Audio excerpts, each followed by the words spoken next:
নিরামিষ দিনে শীতের পাঁচ মিশালি সবজি দিয়ে বানিয়ে নিলাম পালং সবজি।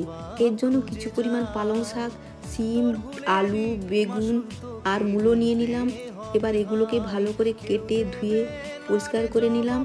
এবার একটি কড়াইয়ে লঙ্কা, জিরা, ধনে দিয়ে ড্রাই রোস্ট করে নিলাম। কিছু পরিমাণ বড়ি ভেজে তুলে নিলাম। একের পর এক সবজিগুলোকে নুন হলুদ দিয়ে ভেজে তুলে রাখলাম। এবার কড়াইয়ে তেল দিয়ে তাতে জিরা ফোড়ন দিয়ে আর লঙ্কা ফোড়ন দিয়ে তাতে সমস্ত সবজিগুলোকে দিয়ে ভালো করে কষতে থাকলাম।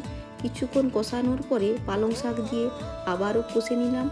এবার গুঁড়ো লঙ্কা দিয়ে দিলাম। গুঁড়ো লঙ্কা দিয়ে কষিয়ে চাপা দিয়ে দিলাম। তারপর টমেটো দিয়ে আবারও কষলাম।